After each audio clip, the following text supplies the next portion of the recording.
माघ महामहत्तम अध्याय 14। हरे कृष्णा, राधे राधे।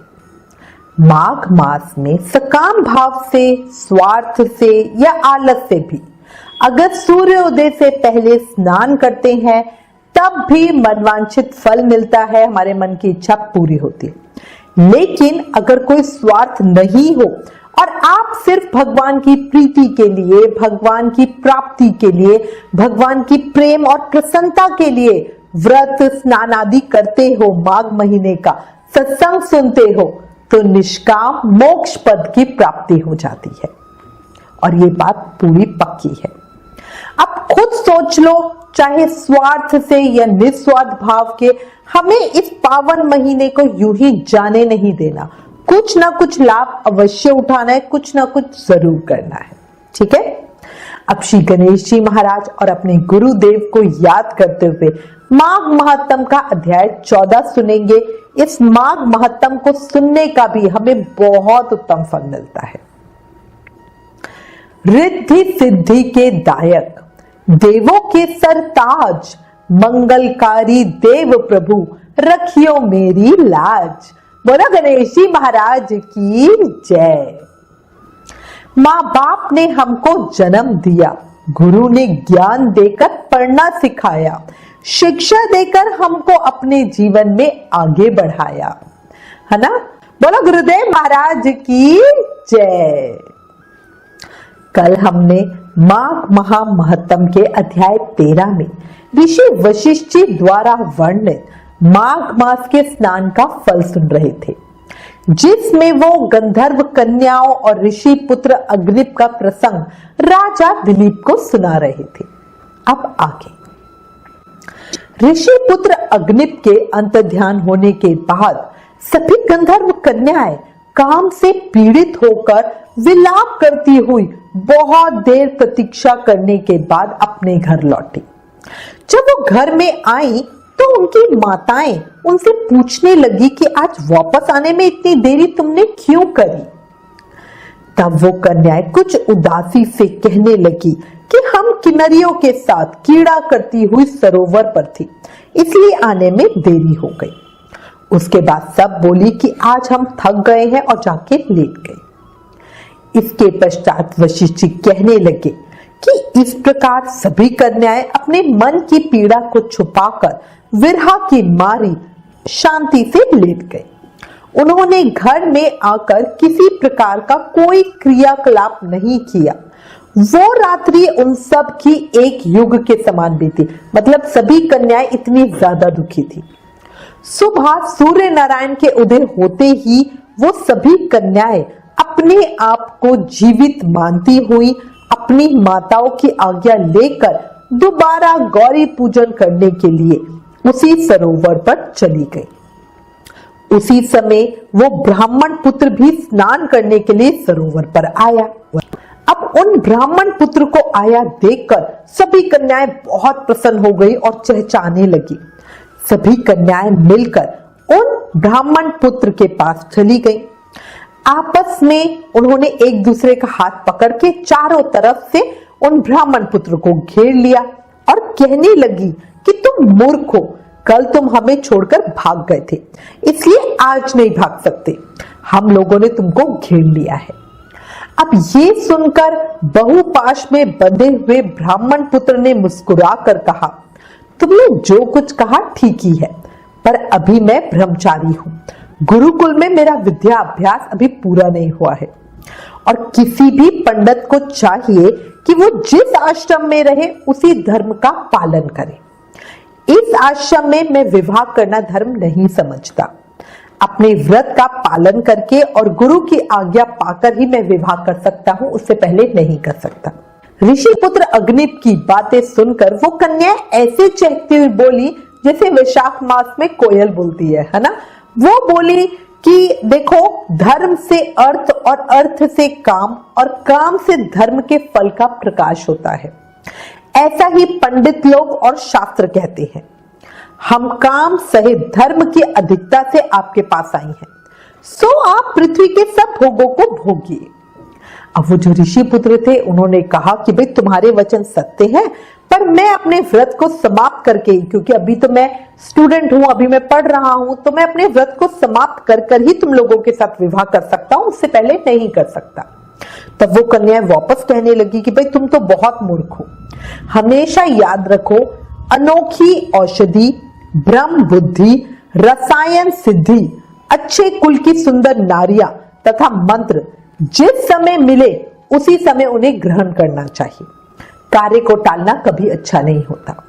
केवल भाग्य वाले पुरुष ही प्रेम से पूर्ण, अच्छे कुल से उत्पन्न, स्वयं वर चाहने वाली कन्याओं को प्राप्त होते हैं। और खुद सोचो, कहां हम अनोखी नारियां, कहां आप तपस्वी बालक। यह बेमेल का मेल मिलवाने में जरूर विधाता की ही चतुराई है।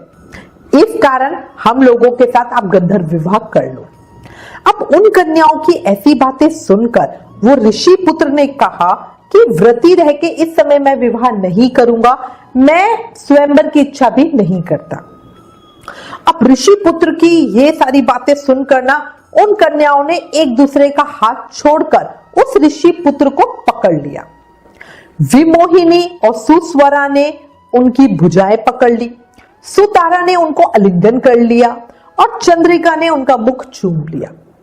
अब उन कन्याओं की ऐसी हरकतें देखकर वो ऋषि पुत्र अत्यंत क्रोधित हो गए और उन कन्याओं को श्राप देते हुए बोले कि तुम डायन की तरह मुझसे चिपट रही हो, इसी कारण अभी पिशाचनी हो जाओ।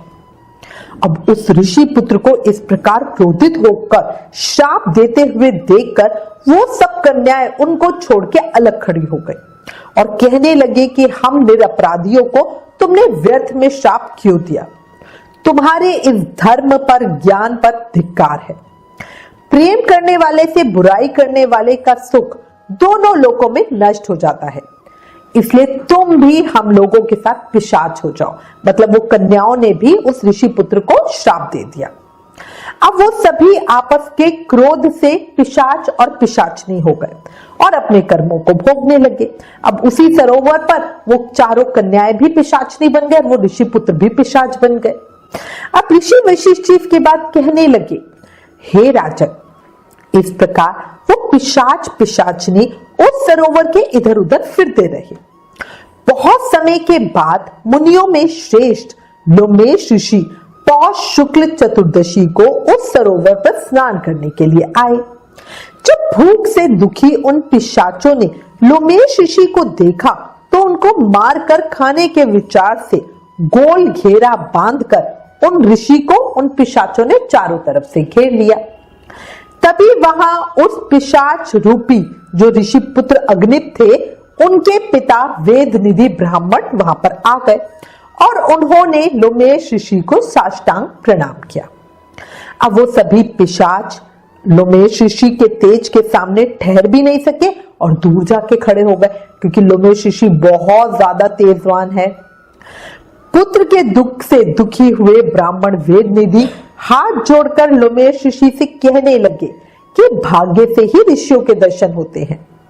फिर उन्होंने गंधर्व कन्या और अपने पुत्र का परिचय देके उनको सारी बात बताई, उन्हें सारा वृत्तांत सुनाया और कहा कि हे मुनिवर, ये सब क्रोध और श्राप से मोहित होकर आपके सम्मुख पिशाच बनकर खड़े हैं।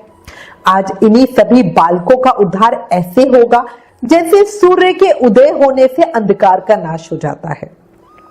अब वेद निधि ब्राह्मण के ऐसे वचन सुनकर लोमेश ऋषि के नेत्रों में जल भर आया और वो वेद निधि से कहने लगे कि मेरे प्रसाद से इन बालकों को शीघ्र स्मृति पैदा हो। मैं इनको धर्म ज्ञान कहता हूं, जिससे इनका आपस का श्राप विलीन हो जाएगा।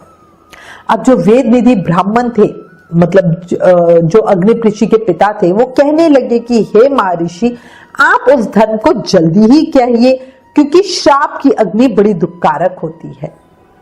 माघ महा महत्तम अध्याय 14 यहीं पे समाप्त। लोमेश ऋषि ने क्या बताया ये हम कल की कथा में सुनेंगे। ठीक है, अब एक बात सोचो, जीवन में हम कितने सही और कितने गलत हैं, ये बात सिर्फ दो शख्स जानते हैं। कौन से हैं वो दो शख्स? वो है ईश्वर और हमारी अंतरात्मा। अब इसमें मजे की बात यह है कि ये दोनों ही हमें नजर नहीं आते, है ना। दोनों की आवाज हमें कलयुग और माया के प्रभाव की वजह से सुनाई भी नहीं देती है। ऐसे में बताओ कि हम कैसे अपने किए को सही करें, आप खुद सोचो। उत्तर है सिर्फ प्रभु शरण लेकर। और कलयुग में तो सिर्फ नाम जाप करने से ही हमें प्रभु की शरणागति मिल जाती है। इसलिए बार बार कहती हूं, हर समय, हर पल, हर सांस के साथ प्रेम से, मन से, भाव से नाम जाप करते रहो। हरे कृष्ण कृष्ण कृष्ण हरे हरे, हरे राम राम राम हरे हरे। याद रख लो, कलयुग केवल नाम आधारा। सिर्फ नाम जाप से ही कृष्ण भक्ति, मुक्ति, प्रेम सब पाया जा सकता है। और अंत में कहूंगी, प्लीज इन वीडियोस को अधिक से अधिक शेयर करके माघ मास के प्रभाव को सबको बताओ। अपने शास्त्रों का ज्यादा से ज्यादा प्रचार करो, ये भी एक सेवा है। Please like, share and subscribe. Thank you. Hare Krishna.